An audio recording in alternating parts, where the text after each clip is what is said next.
Good evening. Welcome back to the Washington Outsider Report on the Coalition Radio. For those newly joining the program, my name is Irina Zuckerman, and I'm the editor-in-chief of the Washington Outsider. With us today is Alik Gomelsky. He's a historian, a researcher, an author of many articles, as well as books, two recent books on Ukraine, and we'll get into it a little bit. He's a consultant on issues related to Jewish history, and he's been a participant in many conferences and panels related to all these topics. Today, we'll be delving into an issue that has been relatively controversial for a variety of reasons. We'll be talking about his research and into both the historical context and the structure of the Gulag system in the Soviet Union, but just as importantly, the efforts to cover that up and to make it less of a priority in historical, political, social discussions of communism, of the Soviet Union, of authoritarianism and its impact. We'll be discussing all of that in depth. But first, Alik, welcome to the show. We're glad to have you here. Thank you for joining us. Would you tell us a little bit about yourself, how you got involved in studying history, and about your previous books? Okay. Thank you for having me on today. I'm very glad to join and to discuss with you, Irina, these very important topics. My degree is not in history, it's related to analytics. And I've been researching history for over 30 years. I could say that I started this research as long as my foot stepped in Israeli land. It was I began to explore my Jewish identity, the one that was banned in the USSR, and I started looking at the history of our peoples and in connection with the entire world. And actually, this information did not exist behind the Iron Curtain that I was living in. All my literature and all my work is not fiction. I have to underline it. It's based on the classified documents from KGB, CIA, NATO, FBI, Germany Bundesarchive, US Senate documents, OUN, and archives of Vladimir Bukovsky and Vasily Mitrokhin. But it's not just that. It's many other archives, memoirs, and other sources. I provide the independent reconstructions of the timelines that have been warped, convoluted, and fabricated for Soviet propaganda narratives and political agendas. The level of my work, to be honest with you, has attracted academics internationally, along with many others in various fields, because of its integrity, its format, content, and its focus on figures whose memory and life work against corruption has been slandered by Soviet narratives. Just now, I completed the manuscript for the National Academy of Sciences of Ukraine. This is the monograph about Avram Shifrin, my personal hero. And I'm currently working on his personal archive. If you don't mind, I would like to share the picture of him so people will, if you can allow me to share the screen. Yes, give me 1 second. I'm just trying to. Absolutely. Absolutely. Make host. Okay. So now, as the host, you can share your screen. Correct. And this is my screen.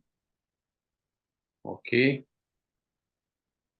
Okay. So Avram Shifrin on the left-hand side, Avram Shifrin standing, speaking. The books, his hands. I can even show the book that he's showing.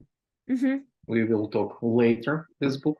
And the bottom right-hand side, he is standing left from the Golda Meir, Prime Minister of Israel.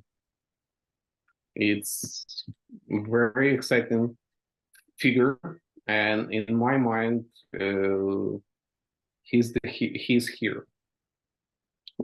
Okay, let me stop sharing so we can talk further. Yeah, so yes, go ahead. I just wanted to ask you, how did you get to learn about that particular area about Schifrin and his work? After all, his name is not exactly the name that everyone is familiar with. Quite frankly, he in the West, he seems now at least quite obscure. Yeah, it's funny story, but you see, behind every research there is some story. Behind the history there is story. I actually studied the person of Yaroslav Stetsko. Yaroslav Stetsko, he was deputy of Stepan Bandera, and he was the prime minister of the proclaimed Ukrainian state. And when I dig the archives about him, I found out that he is communicated with some Jewish person by name Avram Shifrin. So I was wondering, who is that? That sounds very surprising, all things considered. Yes, absolutely. Who is that, and why it's so important that he was communicating and correspondent on such high level? And then I started to dig about Avram Shifrin, and I found this amazing person. I agree with you, not much information about him. And by certain purpose, we can get later about why it's happened. He is absolutely person of the absolutely amazing personality and fearless, and the person who fought the Soviet Union because he considered Soviet Union as enemy, and Soviet Union openly in a document of KGB that I studied about Shifrin, they proclaimed him enemy number one of the Soviet Union.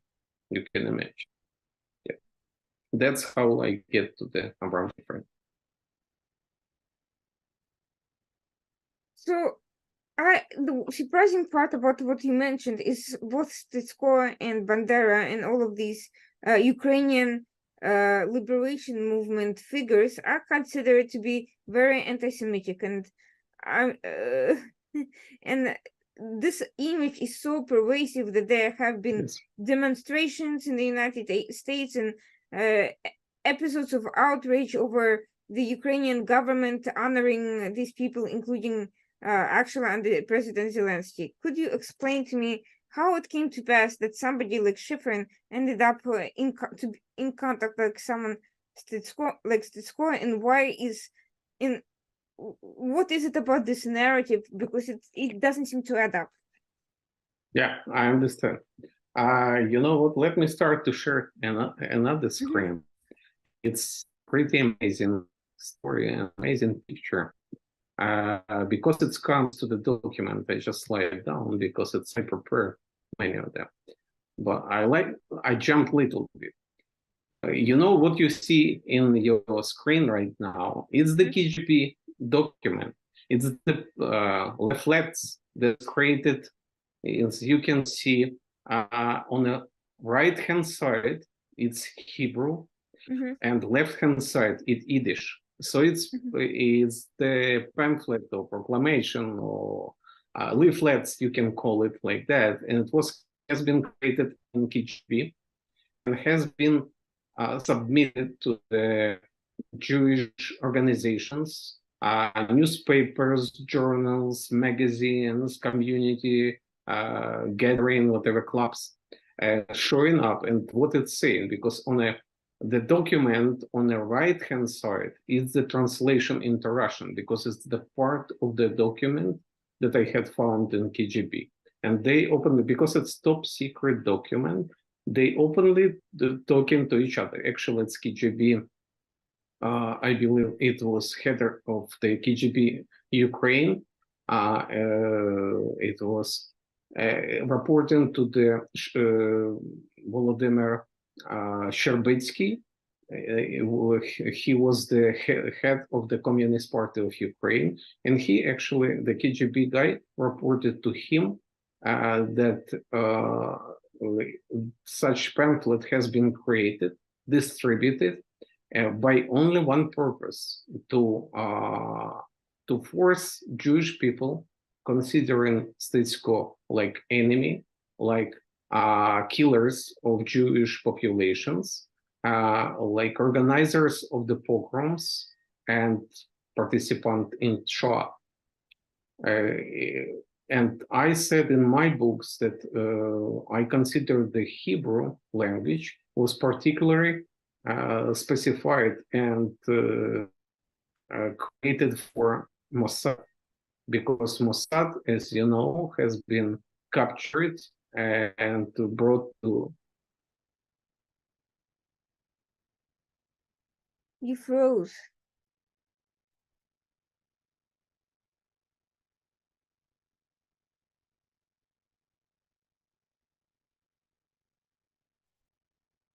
State school is also enemy. Wait, you But- could, if you could just repeat your last couple of sentences, you froze for a moment. Okay. The KGB created the Hebrew version Mhm. to convince Mossad that state school is enemy of Mhm. Jewish people, and Mossad has to terminate him, or let's say captured him and brought to justice in Israel, like it has been done for Adolf Eichmann. Mhm. Not long time before, because this document dated 1969. That's why they try to convince, and they continue to convince, because many KGB created lots of the fake documents. This is really fake because it was created in the name of the Jewish people who is living in Germany, like they created this pamphlet, but it has been done by KGB. Yeah. So Stetsko is not anti-Semite. He is not the killer, and he tried to work together with Jewish people like Avram Shifrin. I believe I can show the next slide. Mhm. Yes. You will be amazed, because it's the Igeret Tavir, so-called. It's small letter. It's fast letter. I used to use it in Israel when I lived. It's fast letter, and Shifrin, cheap, fast, and easy letter to create and send. And you can see the address of the Yaroslav State School in Munich. And if you can see, I know it's a little bit hard, but it's this research center of Avram Shifrin that he created in Israel. So they have communication, and they have common grounds to fight against Soviet Union, a fight against the Gulag country. Yeah. I can the same story for Bandera, because he is also blamed for anti-Semitism, but he has nothing against the Jews who support Ukraine. Because for Ukrainian nationalists, it was enemy anyone who is not who is fighting against independence of Ukraine. It doesn't matter which nationality it was this person. Ukrainian, Jewish, Russian, Polish, doesn't matter. They fought because they fought for independence of Ukraine. Yeah. So what we're observing is one of the prime examples of smear and character assassination campaigns that, that have been completely forgotten by history. Some of the Soviet campaigns of that sort have been unearthed, and we have seen how they've tried to attack particular figures on a Yes. very personal basis, just to discredit them. But this is one that has been buried so deep that it's continuing to feed fake narratives to this day. Yeah, most important, sorry to interrupt you. That's why KGB executed, assassinated Bandera. Mhm. They assassinated one of the prominent leaders of OUN, also Lev Rebet, 2 years before the Bandera. But they don't don't try to eliminate or assassinate Stetsko, because Stetsko was prominent figure of the not just Ukrainian movement for independence, but also international anti-communist league. It was actually, it's called Anti-Bolshevik Bloc of Nations. It was anti-communistic organization that Stetsko has headed for 40 years, from 1946 up to his death in 1986. Yeah, so that's why KGB tried to convince Israeli Mossad to assassinate Stetsko, not by themselves, because they don't want to mess up for this. And is there any information on why Mossad ultimately did not engage? For me, I don't have it. This information, we can try to dig Israeli archives to find it, but definitely they have these documents, this pamphlet that I showed in a previous slide, but it's not convinced them, because exactly that Stetsko has been arrested in July 9, 1941, and he was under arrest in Nazi prisons and concentration camps until the end of 1944, November 1944. That's why he has, even he wants to do something, he has no possibility. But again, I repeat, Stetsko has nothing in his character of anti-Semitic nature.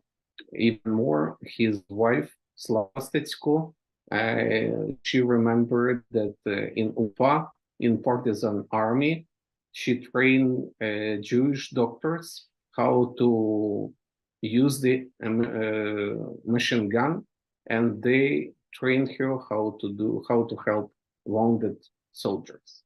So it was so much communication.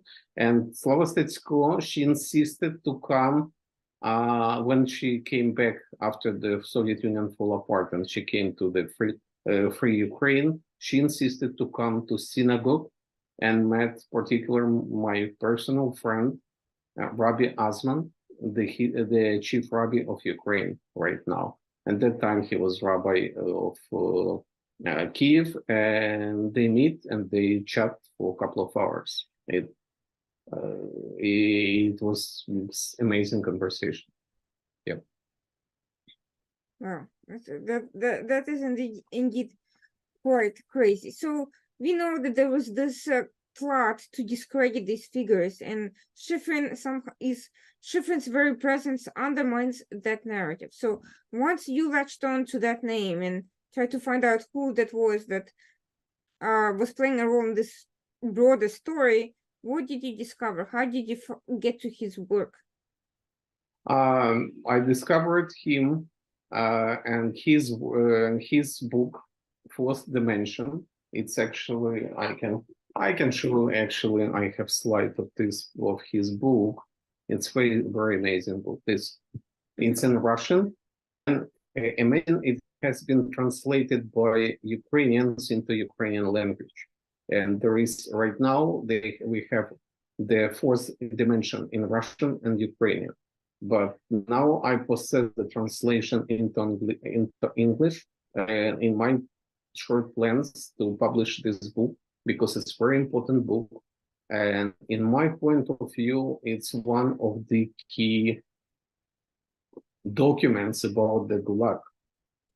It's interesting, we will come to this question about the description of Gulag and evidence about Gulag.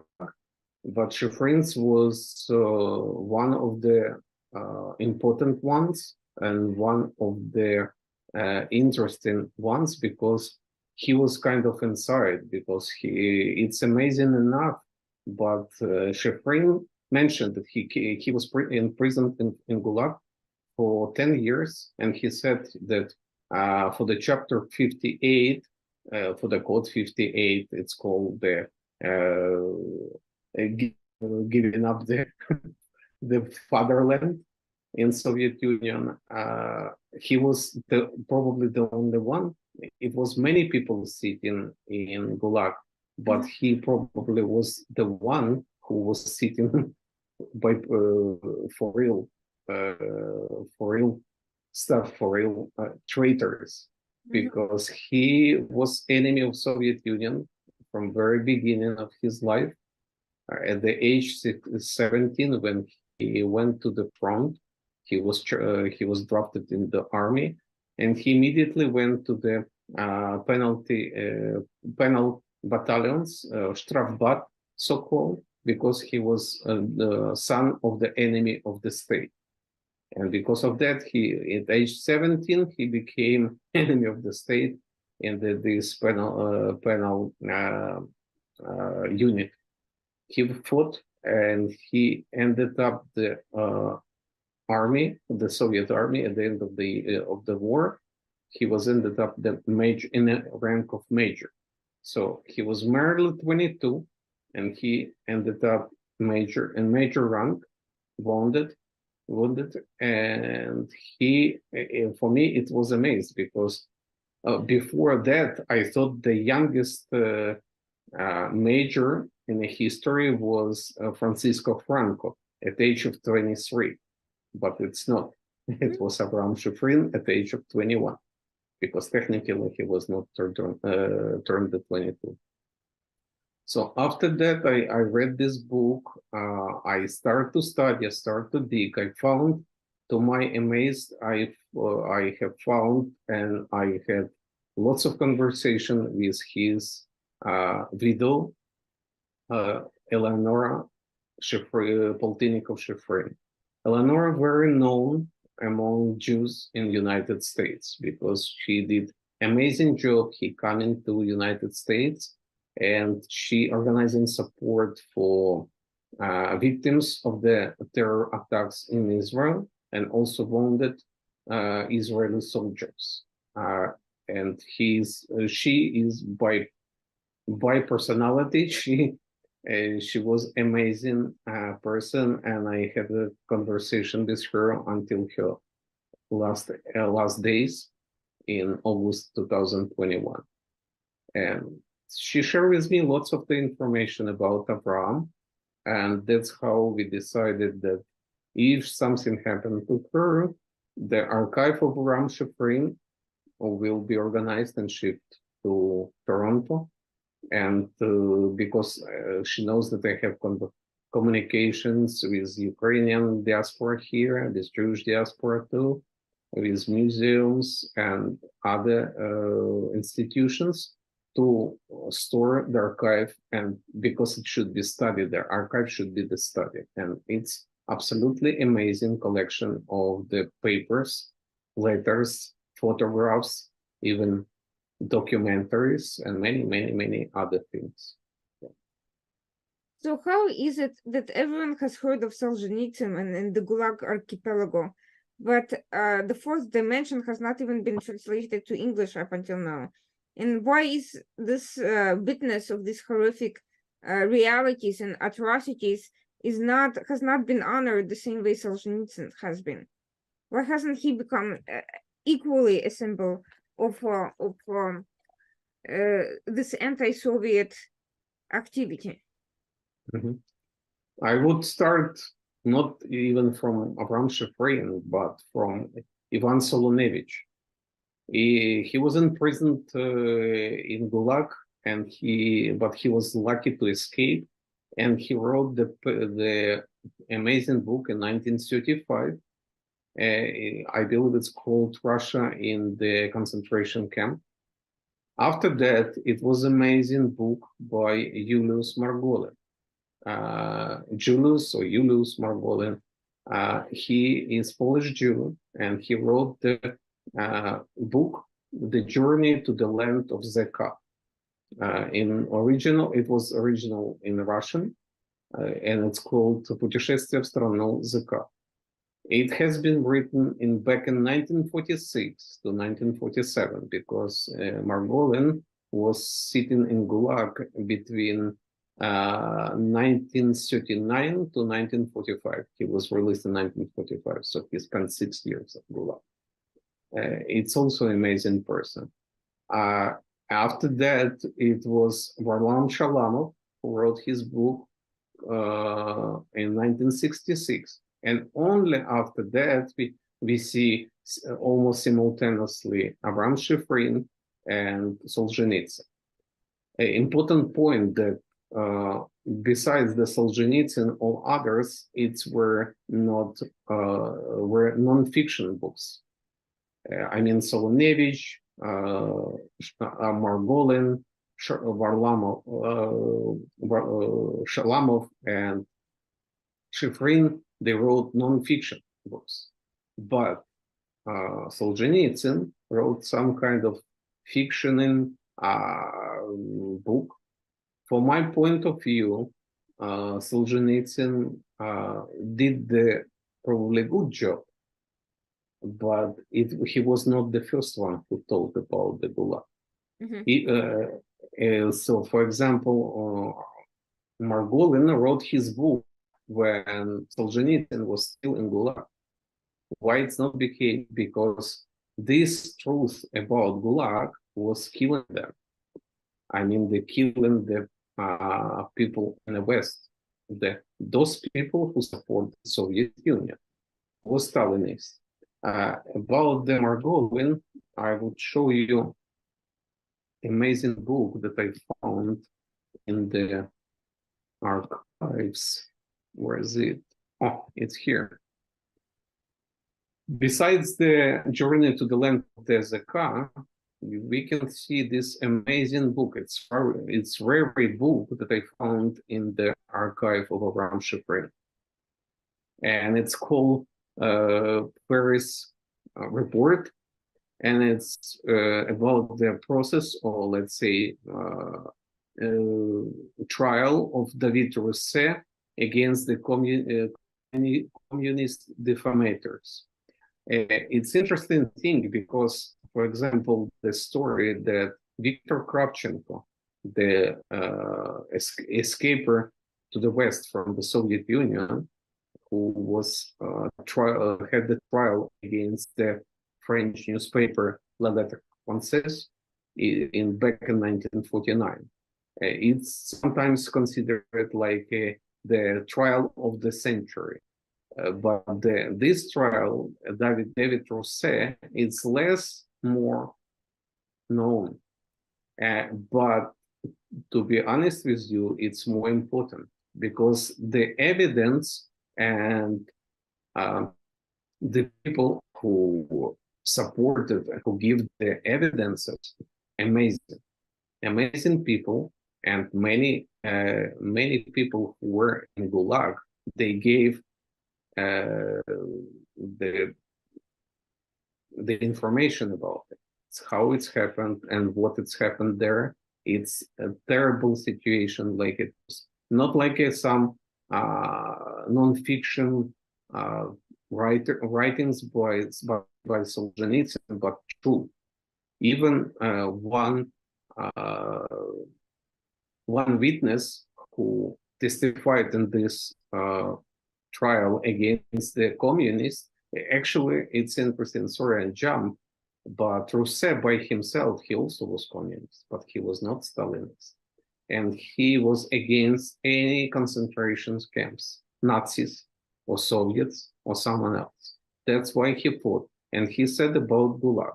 And more left communists, let's say, they said that Rousset liar, and he falsified the information. That's why he brought lots of witnesses. And one of the witnesses, amazing witnesses that talk about in this report and this amazing brochure, is one of the Red Spain generals, Campesino.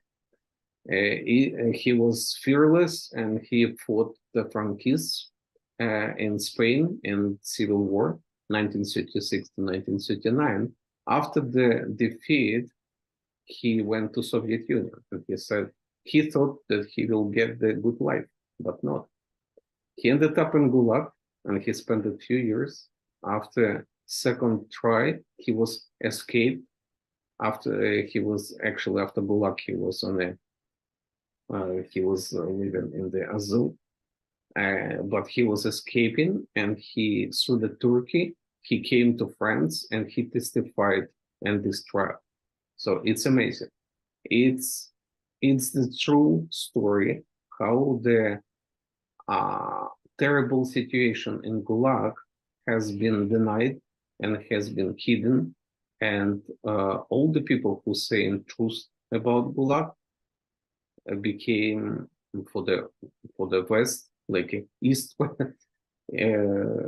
left on the West became the traitors and enemies. That's why they torpedoing all the investigation and all the analysis of Gulag. That's why it was problem for Margolin by himself publish his book, because no one want to publish, neither in Israel, where he returned to, or in Europe. He was luckily to publish it in United States. But it was published in Russian. That's why it was not so popular. So because it was long time. So this book has been published like 15 years before the Solzhenitsyn. And unfortunately, it's still not this book. I mean, the Journey to the Land of the Zeka was not unknown, but we have to dig it up and teach people about. This is all quite shocking because I've never heard of any of these people, and much less this challenge to the Soviet Gulag system from inside. All these characters have been entirely written out of the history, out of the narrative, out of everything. And the perception that anyone studying the Soviet Union today might get is that everything was met with no resistance and it was a very monolith system, whereas apparently there was plenty of fractions and disagreements around all these points. Yeah. But that still does not fully answer the question why Solzhenitsyn at this latest date became so well known and attracted attention. Was it only because his work was fiction, or was there something else that made him compelling to the West as opposed to everyone else? And why didn't the Soviet system go to the same lengths to suppress them with similar success as his predecessors? It's very interesting questions. I'm maybe too not too objective. I'm subjective, but the Solzhenitsyn books, 200 years together, it's assaulting me like a Jew, and his imperialistic views also insulting me. Another point, by digging and pulling up KGB documents about Shifrin, I found evidence that back in 1974, when Shifrin's book translated into Ukrainian and published on the West in Munich, too, also Ukrainian nationalists, they said in their conversation, and it has been leaked to Moscow, to KGB, that Ukrainians considered Solzhenitsyn like imperialistic person, and he has nothing to do with the freedom, because he omitted any and didn't mention any fight of Ukraine for the independence, along with the Holodomor and other sacrifices has been made by Ukrainians. So for them, picture very clear that Solzhenitsyn not the fighter, but he's some kind of helper of Soviet Union. Too many, I don't have evidence, I would not say anything, but for me, it's too many questions about Solzhenitsyn. Plus, for me, I don't know if you ever read books of Vladimir Voinovich, Yes. Moscow 2042, Sure. and portrait on a I don't recall how it's called in English, Portrait на фоне мифа. It's about the Solzhenitsyn, and it's absolutely amazing. And he knew Solzhenitsyn in person, And many other people, I saw there lots of criticizing from the Jewish side, from Ukrainian side, from Russian side as well, because they don't see Solzhenitsyn true fighter for the freedom and destroying the imperialistic Russia. And it's became, after he returned to Russia, it has been clear that he is just another imperialistic person. He is not the fighter for the freedom. Some of his ideas seem very similar to Dugin, who is not well known to average people, but who is ideologically very much an imperialist, who has reflected Putin's vision very well. Absolutely. I don't know whether he inspired him or merely was a convenient mouthpiece, but I don't know what that relationship is exactly, but that there is a similarity is definitely there. Yes. So interestingly, so you found out all this information. You realized that there is a lot there that hasn't seen the light of day. Now, so Schifrin, at one point in his life, after going through all those horrible experiences, decided to document whatever he could, and he produced this. He produced his writings. He started working on an archive of the Gulag experiences. Now, interestingly enough, because Solzhenitsyn wrote fiction, leaving aside his personal ideology, that fiction could not be all that helpful because it is fiction. At the end of the day, the names are changed, the dates are changed. So its value is more as just connecting complete outsiders to what's going on and raising awareness, not in providing historical documentary value. So let's talk about this historical documentary value of Schifrin's archive. What is the story behind it, and how is he the one who came up with the idea of doing that? Schifrin, in his archive, a big part of this archive, it's like you said exactly, it's work about the Gulag. Here on a screen, we can see actually it's a speech or like a testimony of Schifrin that he provided. On the left and the right hand side, we can see it was declassified by CIA document. And it's actually has been done in the hearing back in February 1973. And information coming from Schifrin, it was so amazing, it was so shocking that people can believe and can trust, because they trust if Tоварищ Khrushchev saying that there is no political prisoners in Soviet Union, so it's maybe like that.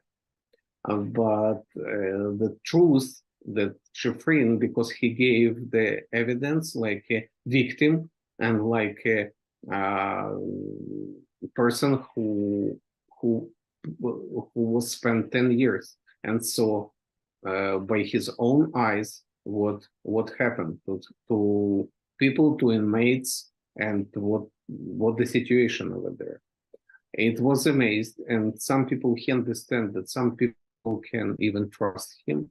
And so he decided to do some unusual stuff, to make documentary hidden camera in Soviet Union, in the prisons, in camps, and special psych prisons that can provide the material evidence to the West that such horror exists, like hell. Like you said in the title of this video, it's hell, and it's really hell. Before I come into the movie, I will show you. This is the map of Soviet Union. It's black dots. It's like black holes. It's prisons, it's psycho prisons, and it's camps, of course, in Soviet Union. It's for me, it's like a black holes where people just disappearing, becoming the dust and disappearing forever. And that's why Schifrin it's for. So returning back to the documentary, Shifrin passed like underground. It was contraband. He provided the small camera, mini camera, and people, his friends, made the documentary, Hidden Camera in Gulag. And this is most important, that these films has been passage back to the West, and Shifrin combined documentary and call it Prison Land. Prison Land, it's another hidden gem, I would tell you, because it's absolutely undeniable evidence about the Soviet Union prison system, and it was very popular and it's very known back in 1970s. But now, guess who knows about it? Just a few people knew. Even the people who knew Shifrin, they don't know that this documentary exists. And this documentary does exist. The association that I am founder and president right now, have this movie, and we're preparing to do or to show this movie to this documentary. It's not the movie, it's documentary to the world, because it's very important. And nothing, most important, that it nothing changed. The horrors that happened in occupied Ukraine, part of Ukraine, is absolutely the same, maybe even worse than it was in Gulag, because it was some communist party. Now there is no communist party, it's Putin by himself. So they do what they want, and it's even terrible, but still, it's the same Soviet Union. One more thing I would like to show you. It's amazing. I didn't show before. It's amazing picture. You see the picture, and you probably can read what Yes. on what's written. It's a Yes. It's a meat Yes. transportation truck. Yeah, it's not the meat. It's what Shifrin did. They bought this old minivan and created kind of Voronok of it. And the senators and congressmen of United States, they do some travels for once, of course, like a kind of prisoners. It's the way how prisoners has been transported in Soviet Union. As you can see, incredible. It was attraction. That's incredible. So absolutely, because yeah. Well, there's nothing like a direct experience of something to really understand that. So because it's really how it has been transported, and such bread or meat and this kind of events, they transported prisoners from one prison to another, or to the train to transfer to camp or to another city. Yeah. So here's I have many questions based on what you said, but I'll start with the most obvious one, which is that, you know, as you showed me the map, I was struck by the sheer quantity of these camps. They are significantly more than I could have possibly imagined. So first of all, how did the Soviet Union manage to build up so many camps? I mean, that's a lot. That's a huge number of prisons and camps and psych wards. How did they manage to create this network that turned the entire country into a massive concentration camp or labor camp or whatever you want to call it? And how did they manage to do that without attracting outside attention? I mean, even if they kept everyone quiet, even though they didn't have internet, I understand all of that. Nevertheless, when you're building as much as they had to create all of this, wouldn't something get around somewhere somehow? How did it all come unnoticed? And the second part of the question, how did Shifrin get all that information? How did he manage to accomplish the actual mapping? It's an interesting question. Map, of course, has been built by him, but he has the information because his friends who passing the information to him, and I start from a little bit from far, because Shifrin did another amazing job. You probably never heard about it. He created, he prepared, let's say, some interesting minivan with the hidden spaces where he hid anti-Soviet, anti-communist, and Ukrainian nationalist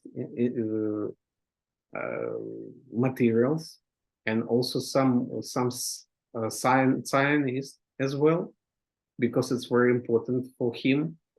And he smuggled these materials to Soviet Union. The minivan that he created, 5 years, 2 times per year, went to Soviet Union and brought these illegal materials, literature, and movies. It was some movies, of course, because Zionist movie, yes, about Israel and other points to the Soviet Union, because it was people who don't want to live in this prison of the nations. It's how I call the Soviet Union. That's how he get the help and how he gets support. He has lots of correspondence and archive. You can find lots of the correspondence, letters, photographs. Actually, it's one, for example, I can show you. This is the photograph. I had no time to scan it, but it's from prison. Like you see, it's a psychiatric prison. And other people, whoever not support by open heart, you can write always some. And you can see how you can make the picture with the photo camera inside the prison. If you bribe someone from the guards. And I remember one, I don't recall who it was, and some poet, he mentioned that half country is sitting, which is in prison, and half of them just guards. It happened like that. Of course, it's not 50-50, just exaggerating, but still, it's lots of people. Like you see now in Ukraine, they just meet at like a cannon meets that has been used in the front. It's always was, and it's always you can find the people who guard innocent people, or just kill innocent people, or torture them. It's always you can find in every country, but as we can see in this map, in Soviet Union in particular. Another amazing comparing has been made by Avram Shifrin. He said, how many concentration camps we know in Germany, in Nazi Germany? Like 400? Like 40? Maybe 45? And you can see here how many. And which country is more dangerous? It's more cruel and more bloody. Answer is easy. Soviet Union, of course, because Soviet Union has been created Gulag system not in 1933. Or okay, Hitler came to the power 1933, but I don't think he next year or next month he created the first concentration camps. But still, it's maximum 12 years. And for how many years Gulag system has been functioning in Soviet Union? 70? And how many people? Another point I always asking, if we combine the number of victims of Soviet system and Red China system, how many hundreds of millions of lives became the dust? How many? And we have to know about, and we have to teach others about. But getting back to the first part of my question, how did the Soviets manage to cover all this up when you yourself just used the example of that picture that was taken as a you know, after somebody probably bribed the guard? If that sort of, if there was due to absolute corruption and just the sheer size of the system, there were obvious leaks at least internally? How did any of not any of that not make it outside? Because people don't want to trust. It's like with the some of them, they just torpedoing any tries to give the truth, inconvenient truth, but some don't trust. It can be the Soviet Union is the free country. It's is the country of the people, a country of the proletariat. There is no imperialistic over there, but the truth is different. So they cover, and the whole system worked in Soviet Union to cover everything, to fake, and to blame others for all sins. It's also common for them. So they cover, they bribe. I mean, they bribe not the guard, but bribe the politicians on the West, of course. Some of them bribe, and another amazing source, if we're talking about Bukovsky, his archive is amazing because he also showing up how Soviet Union financially supported communist parties in all over the world, and how many money they transferred and what they did, because it's another amazing source, and it's open. Everybody can look at this archive, but guess how many? Because lots of people intentionally white out and whitewash the Soviet Union and Soviet system by purpose, because they try to blame all the sins of Soviet Union on others, like Ukrainian, for example, the Bandera, the Stitsko, Shukhevich, and others.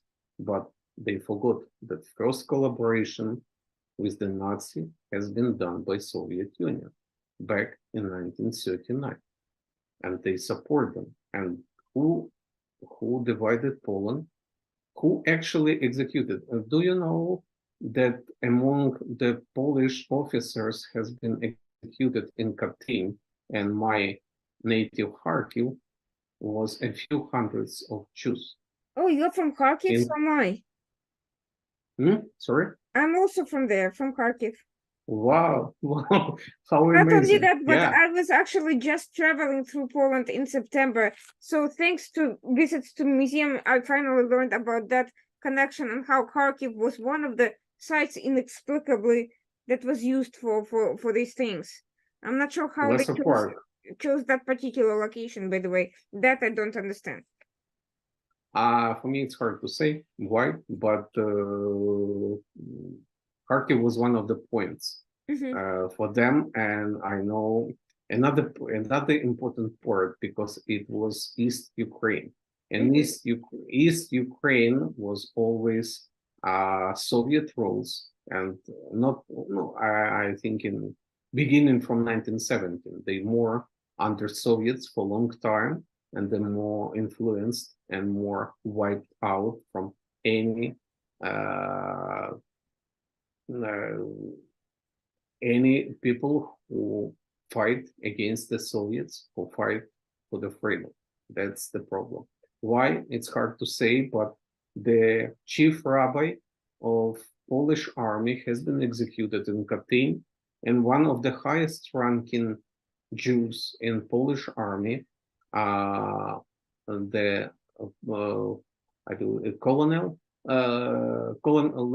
Colonel Maximilian Landau has been executed in Kharkiv. And Maximilian Landau, he was chief of the artillery in defending Lviv in September 1939. From the combined attacks from one side, from Russia, from Soviets, and from Nazis. And he has been captured and executed in Kharkiv. Yep. Unbelievable. This is crazy. You would think that after all the atrocities done to the Jews, that the discreditation of the Soviet Union, the entire system, would have been a top priority for the Jewish communities around the world. But it's said exactly the opposite. Yeah, unfortunately, it's one of things that upsetting me a lot.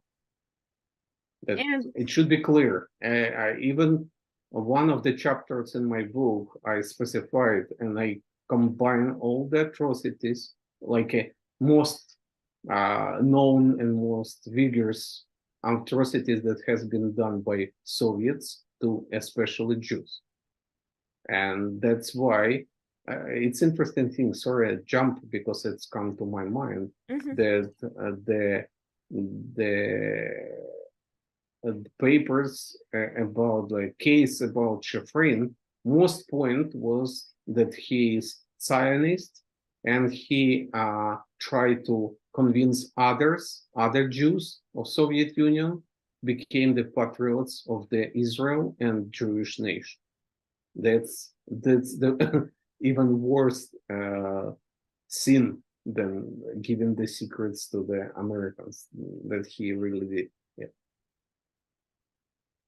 That whole situation is quite crazy. But what's even crazier that all of this once it finally saw the light of day, and it actually made it into the official U.S. record. So how did that happen? How did Schifrin, despite his all these efforts to kind of underplay his role, understandably so, compared to more sympathetic Soviet-approved dissidents like Solzhenitsyn, how did he manage to have the impact that he had, and how did he manage to get that story out to attract U.S. attention, and why do we not know anything about it now? I mean, it's all official. We've seen the pictures. He was doing these very impactful things like driving senators around pretending to be prisoners. Why has that been completely wiped off from official memory, or so it seems? Problem that West, and I always repeating that West don't want to fight in the war.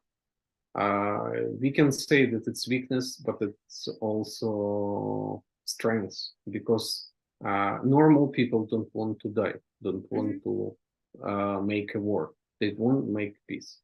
But you have to always understand your enemy and your opposite side, and understand with whom you can talk, with whom you can make deal, and with whom you can't.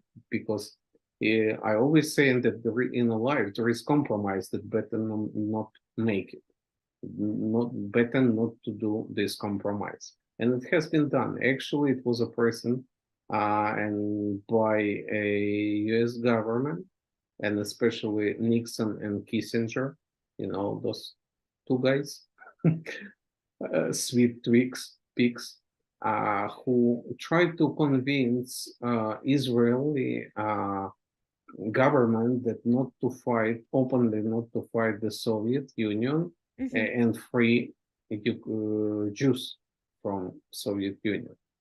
And they tried to torpedo the Jackson-Vanik law. Not the Soviets, but first they're inside, because they try to convince that it's stupid and nobody support. And the government of the United States was able to convince Israel not to support this one. But actually, even Soviets, they saying that if Jackson-Vanik amendment would be applied fully and legally, it will be destroying the Soviet Union. And it's actually what has to be done. And it's actually what has been done now, because you have to finish enemy, and there is enemy that you can trust. And actually, it's not saying by me, it's saying by Bukovsky. And Vladimir Bukovsky said, you can't trust to any KGB officer at all. So for them, you either enemy and they will kill you, or try to kill, or another kind, you're working for them. There is no middle, or working for them or working against them. And so you can't trust the KGB. And like we see this officer of KGB, like a new Russian Tsar, and he actually said there is no such nonsense like a former KGB officer. he said by himself. I mean, so you have to listen to what your enemies say and understand. It's very important. But Shifrin was don't like the compromise and always fight. Even he alone, but he never was alone. There is always some people who help him.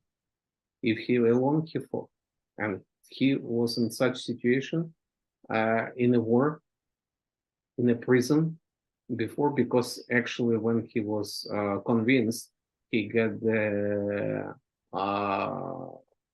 death sentence, but by God help, he was saved from this one. It's another story, just for another meeting, probably. So he was not executed. He got 25 years in camps, but it's ended up just 10 years. He was also lucky. And then he was just thrown out from the Soviet Union back 1970, because the KGB, I think that if they thrown out all the leaders of the Zionist movement would stop. But it was a big mistake, and that's what your friend said. Because when they thrown out the most active people, active Jews, the Jews in Soviet Union understand. If I will be active, I will be also thrown out of Israel or for another country. It was a big mistake. I know they smart, but every smart always doing some stupid stuff, stupid mistake. And that's what happened to KGB in the case of the Abraham Shifrin. He was enemy, and he was enemy of the Soviet Union. And he tried to convince everybody that you can't trust Soviet Union. You have to fight. Otherwise, they will kill you. So the craziest thing is just what parallels I see between that history of the Soviet Union and the continuity, I would say, not even parallels, with Russia's actions in Ukraine and elsewhere around the world today. Just as an example, Russia somehow managed to smuggle over 400,000 people from Ukraine into somewhere in Russia. We don't know what happened to those people. And to this day, I don't understand how, over the course of months of the war, they managed to get so many people out of the country without anyone knowing how it happened, where it was, having any photographs of the mass movement or entry points, exit points.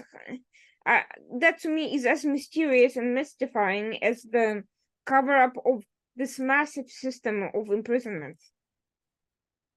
For me, it's hard to say because I'm not the expert in this question, but they have a good experience in that. Like, if you look back to the history, how they deported nations. I mean, the Chechens and in English, they deported nations, and then Tatars and others, Kalmyks, they deported. They know how to do it. About the Gulag, there is two stories that has been also that related to Gulag, that it was involved Shifrin.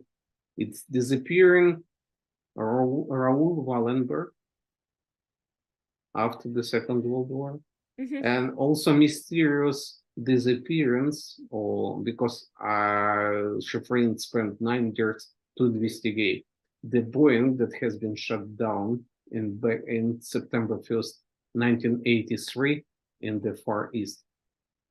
It was not actually shut down, kill all the people.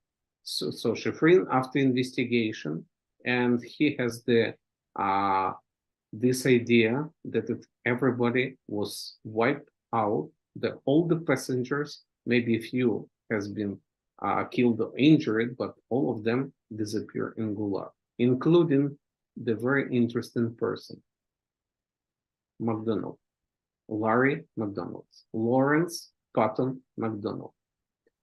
Is the very interesting person. I don't know how you, if you know the case, if you know the Larry McDonald, but Larry McDonald, being the Democratic member of the Democratic Party of the United States, he planned to switch to the to the big enemy, the Republican Party, and then became the next president of United States of the second term of Ronald Reagan. Because he was sure that Ronald Reagan will be going for another term, but he plans after the 1988. So it's too convenient disappearance of the person. Why I'm talking about Larry McDonald? Because Larry McDonald was one of the strongest anti-communists in the world, and he was member of the World Anti-Communist League, and he fought the Soviet Union. Being congressman, I believe he is author of, if I'm not mistaken, about 50 laws that anti-Soviets and anti-communist laws that has been pushed in legislations. And it's very important. So it was clearly enemy of Soviet Union. And suddenly he disappeared. He was not killed in the crash because it was not crash. It's Abraham Shifrin spent 9 years investigating this one, this case, but unfortunately nobody trusts him. And after that, because he was one of the first who said that the black boxes that usually I'm talking about the aircraft black box, because Soviets from the very beginning saying that black box lost. But Shifrin, through his channels, through his investigation, said that black boxes was not disappeared, and Russians have them. And if they have them, they definitely will forge them, temper them, and then probably provide. And that's what happened in back 1992 when Yeltsin provided these black boxes. But remember, first they said that they don't have. Could you trust? No. And what No. about the Wallenberg situation? How did he? Wallenberg, because Shifrin, when Shifrin, one of the important part of his testimony in front of Senate committee, that he mentioned that in Gulag, when he was there between 53 and 63, was many foreign citizens, Americans, French, German, Spanish, other citizens, many Belgian citizens and other citizens, prisoners of war who was captured and who was held in prison, held in the camps. So he, through the conversation with other inmates, he understands that there is Wrangel Island in the far north, where Soviets captured and keeping the most important prisoners. So he, Shifrin, get the evidence that among them, among very important prisoners, was also Raoul Wallenberg as well. So after the cascades of lights, because Soviets said after he was dead soon after captured, then after he died in 50s, so it's all kinds of lies. But Shifrin was assured, or maybe just he had the opinion, let's say, that Raoul Wallenberg was held in prison till 1970s or 1980s, and he disappeared because Gulag is huge country. It's not even an archipelago. It's big part of the land, and it's another land. It's prison land, like he said. The person disappearing without trace, and it's easy to disappear. It's the empire. It's another empire. And since then, no one has come forward with testimonies. I mean, if he was in prison, he was in prison with other people. And after all of Yeah. that, was over, I'm surprised that more people come forward to tell stories about what they knew, what they saw. You know what? There is old principle that dead people is not talking. It's what they do, and it's always was. There is, like Stalin said, there is person, there is problem. No person, no problem. That's what they try. That what some people fear, some people disappear, some people don't care. So not everybody is talking, but who was and who talking, it's one of them is Shafri. And also, like I said, about other people who provided evidence about the imprisonment. So let's getting back to Shippen's story. He's in the US. He manages to give this testimony, but eventually Nixon and the others are looking to suppress all of that information, or to not, at least not to downplay it and not get involved too much with the Soviet Union to avoid confrontation and conflict. Then comes Ronald Reagan, who is the number one anti-Soviet figure in the United States. So Yeah. sounds to me like you are skeptical about that. Tell me, what was it that Reagan should have done that he didn't? You see, for me, it's hard to say. I'm not the politicians. I'm not inside the kitchen to tell how cook is cooking his Sure. meals. But I would tell you that from the very beginning, Reagan was not so anti-communistic. He became more stronger after he learned lots of things. And don't forget that from 1982 till 1982, the Soviet Union has been ruled by Brezhnev, or maybe who was around, but Brezhnev was the head Right. of the Soviet Union. But from 1982 to 1984, the head of the Soviet Union were KGB guy. And one of the teachers of Putin is Andropov. Mm-hmm. He is a dangerous person. And that's maybe because of that, Reagan started to move more far, or more right, let's say, not far, but more right. But around them, don't forget, because in Soviet Union, there were many agents of influence. I'll show you a picture of one of the person who actually was part of the administration of Reagan. I don't think you know this person. Did you ever see? No. No. It's Herbert Romerstein. He is actually head of the contra propaganda institution in the United States, and he was a member of the Ronald Reagan, let's say, pool or command, and he fought the Soviet Union propaganda and Soviet Union, and he always said that there was lots of the agent on influence and agents of Soviet Union in United States and other countries. And he actually wrote amazing article back in 2004 after study archives of KGB. He came to Kiev.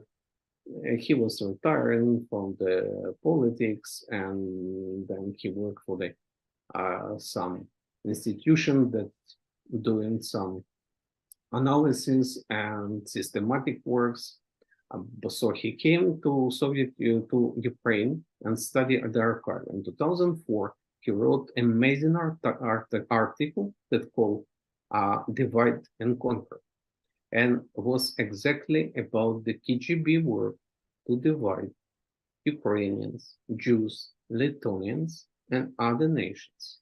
Because the fake that we're talking about Yaroslav Stetsko, Stepan Bandera, and others, it was spread out by Soviet Union by purpose, because they don't want that Ukrainians, nationalists, and Jewish Zionists combine it and work together against the Soviet Union.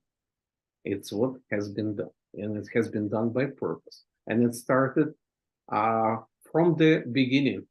And by beginning, I call its execution or assassination of Simon Petlura in Paris back in 1926. I convinced that the person who killed him has nothing to do with Jewishness or defending the Jewish people, because Petlura was not the person who killed the Jews, or even ordered to kill the Jews, or even was silent when killing the Jews, because I think you understand how when I said how has been called Petlura, and he has been called Żydівський батько in Ukraine.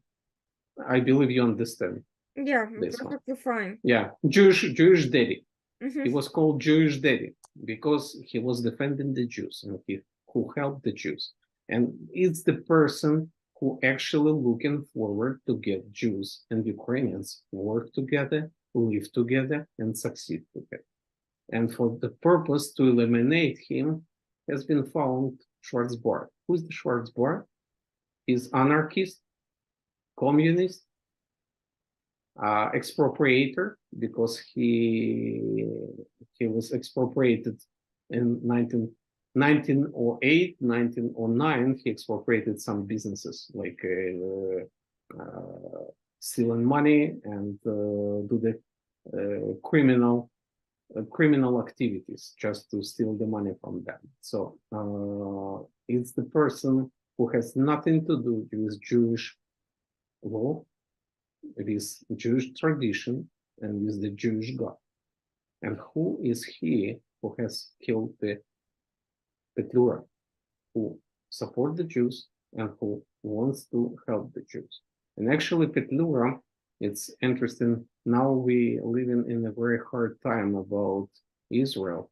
Petlura, back in 1922, when Great Britain get the mandate for Palestine, Petlura praised it and sent the greetings to the Minister of Jewish Affairs of Ukrainian People Republic, praising that Jews finally get the opportunity, or at least will have the opportunity to create their own independent state. And it has been done back in 1922. And who is Schwarzbard? The person who visited Soviet Union back in 1936. Can you imagine that anarchist in 1936 will travel to Soviet Union and stayed in Odessa openly in a very expensive hotel? 1936. Can you imagine? Can you trust that these people has no ties with the Soviet Union?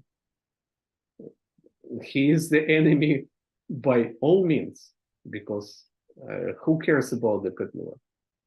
Because he is Jew, he is anarchist, he is a traitor who betrayed the Soviet Union and who went back to Paris, and he's imperialist bourgeois.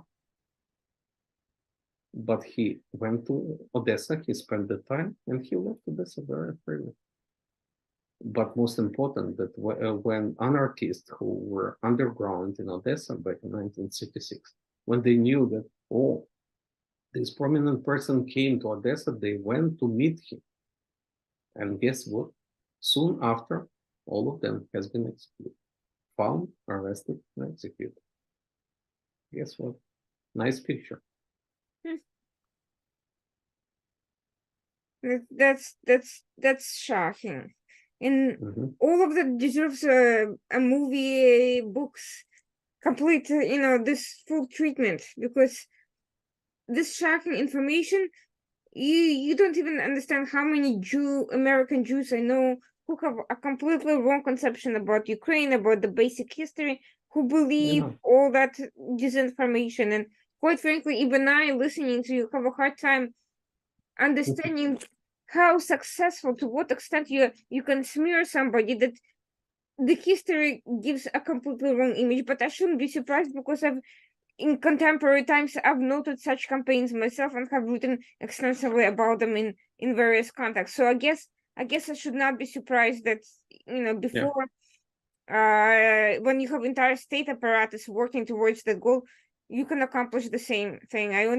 Because I look at the contemporary matters, the fact that history can be just as suppressed is shocking to me. And I fear that in the future, it will be the same way. If you don't undo the damage done by disinformation agents, they can destroy people's good names forever. We have to fight. When you mention about the United States, I will show you some interesting document about Canada. Nice document, yeah? Because KGB document on the left-hand side, on the right-hand side, it's the map of our province of Manitoba. If you can see down, Winnipeg is the capital of the Manitoba. So what its letter saying? This is the document of KGB that's saying that forged letter created by handwritings by one of the Banderites has been sent to the office to the Prime Minister of Canada that time, because it was back in 1969-1970, to Pierre Trudeau. And in this letter, with this picture, because it's exactly this picture has been sent, this pamphlet has been sent to the Trudeau, saying that Ukrainians demand independence, let's say chief of Canada, the province of Manitoba, independence. If you're looking back in 1970, what it was lots of problems in Quebec, because Quebec, Front Liberation Quebec tried to chip off Quebec from Canada. So it was found very nice time to send this forged document. So it's how they work. It's how they're working now. Nothing changed. Only the name of the organization changed, but the principles, the targets, and the destinations are the same. Rule the world. It's what they want. Look now who's supporting them, actually. Who's supporting and who now in the streets support the terror against Israel. Guess who? Left-wing party. Left-wing, far left, whatever. Yeah. That's not surprising. Absolutely. I want to see. Yeah, about this document, it's actually from the research center that has been founded by Shifrin, and it's exactly about first in a world documentary colored film about the Soviets polit prisoners, camps, prisons, and psych prisons and other stuff. It's very interesting, and it has been created like a narrative, or let's say description of the movie, of the documentary. Sorry, it's in film, but it's what else I wanna show you? Yeah, I believe I showed all the picture. Yeah, it's the actually association that I found, and it's interesting that in this association we have now about above 60 members, which is prominent historians, political scientists, journalists, artists,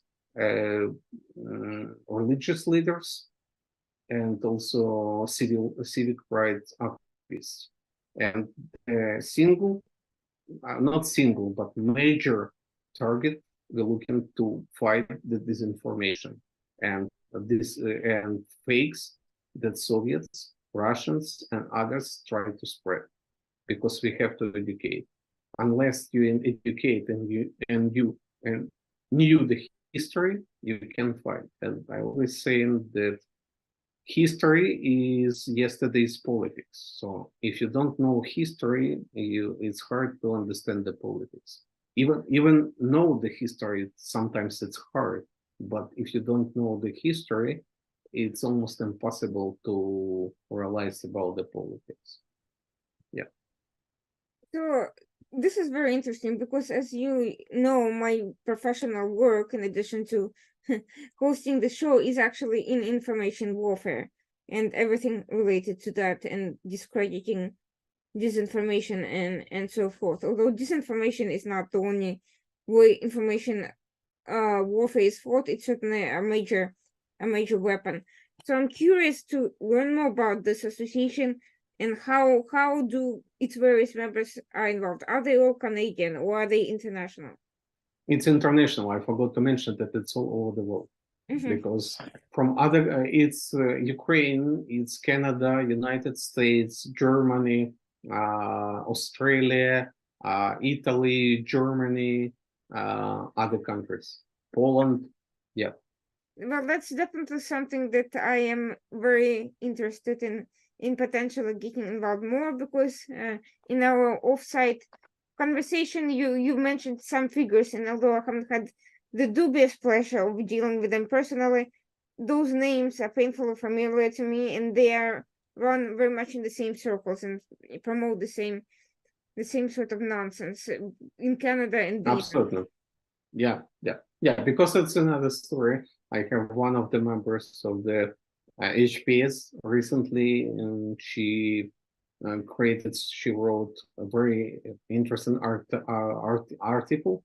I would say that it's a small book because it's important. She investigated the ties, and she called it group of HIMCA. HIMCA is American Canadian historians who start the spreading the rumors and falsifications about the Ukrainian nationalists. And he is the one who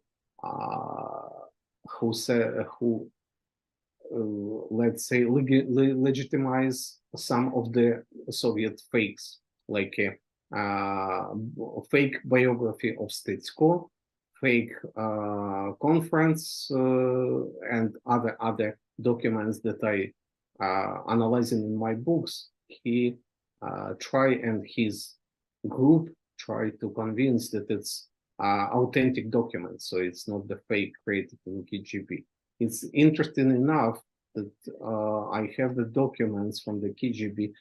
Did you know the name of John Paul Himka?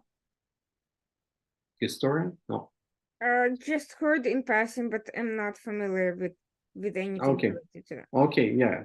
It's the whole story is the chain, because the historians create the background, and then journalists and bloggers just pointing fingers. So this prominent historian said that all Ukrainian nationalists, they anti-Semitics, and they participated in Shoah. So if so, it's true.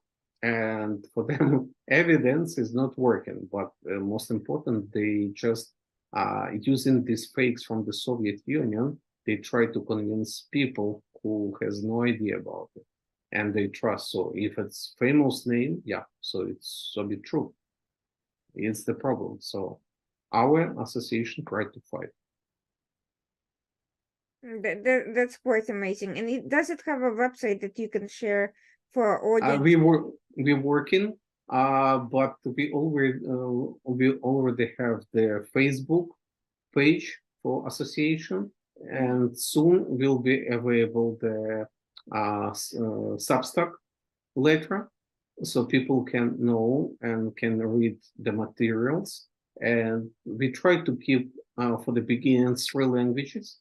It's actually that I try to write my materials in 3 languages, because I know lots of people who is living in the West, they don't possess such deep knowledge of Ukrainian and Russian, or. So for them it's English. Some Jewish people in Israel don't have the Ukrainians, Ukrainian language, and some Ukrainians, of course, they don't know English or Russian, so it's important. 3 languages, maybe more in the future, but 3 languages is very important. Also, I have my personal group. They call History and Learned Lessons in Facebook, and now it has audience about 15,000 followers. As long as, and also my personal blog and live journal that I put in some of my materials there. Yeah, it would be great if you could share that information here for anyone who wants to join or follow, and also websites where we can, where anyone can, who is interested can purchase your books. Yeah, I will be, yes, I will be sharing, because the book in Ukrainians available through the bookstores in United States and Canada, in Ukraine by itself, because Ukraine shipping to Europe. And some books also available in Amazon, so people can browse my name, Alik Gomelsky, can find in Amazon, or look for some interviews that they give and participated in panels, conferences, and other materials. And live journal, it's we can put after in the comments the link to my live journal as well. Excellent. Well, thank you so much for this absolutely fascinating material. I have a feeling there's we are barely scratching the surface here. I'm very excited to dig more into your work and the archives that you mentioned. This is I think we will probably have many more conversations in the future, because Of course. This Avraham Shifrin, just a few pictures I want to show. It's a picture of Avraham Shifrin by the Hotel Maravi, Western Wall. And this is some amazing work that has been done by association. This is, if you can see, Rabbi, same document that I show you today. It was meeting with the Ukrainians in Toronto. And this is chief rabbi of Ukraine, left side, and beside him left it's me, and another Jew, his son-in-law, that he went with him to Canada, and it was amazing, and Rabbi was very amazed how Ukrainians in Canada and in Toronto praise him and having him. So it's amazing. Wow, beautiful.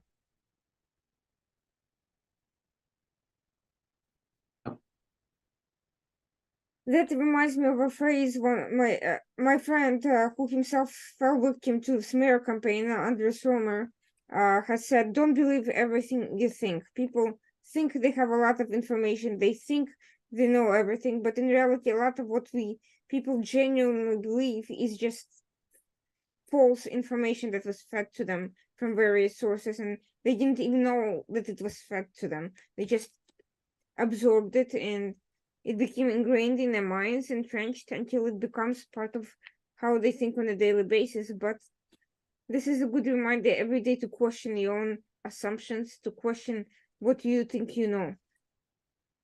Absolutely, because like I learned from my experience, you know that you don't know everything, and it's always something that you can find and you can discover. So I always keep my mind open and looking for the inconvenient truth, because it's very important point that maybe it's not convenient, but like one rabbi said, if you love Jew, tell him the truth. It's maybe make them inconvenient and pain, but it will save them. So it's very important to understand your enemy and your friends and not mess them up. Absolutely, could not agree more, especially today when getting confused seems to be easier than ever with all the tools to amplify all this fake news and disinformation. that haven't been even available decades ago. Yeah. Well, thank you again for joining. Thank you for your time. This was absolutely fascinating. I'm very excited to kind of dig and explore all these subjects and share more with our audience. And I hope that they follow up and reach out and ask questions and use this as a learning opportunity and kind of start questioning what they have heard and seen elsewhere. For Yeah. those watching, this was, of course, the Washington Outsider Report on the Coalition Radio, and Alik Gomelsky. Make sure to check out his books, his works, his other writings and presentations, and start thinking about what he has had to say. Some of it may be surprising, new, and very much paradigm shifting, but it's worth exploring, it's worth thinking about, and it's certainly worth asking more questions. And of course, we'll be back next week at our usual time, 9 p.m. Tuesday. Thanks to everyone who joined us, and have a great night.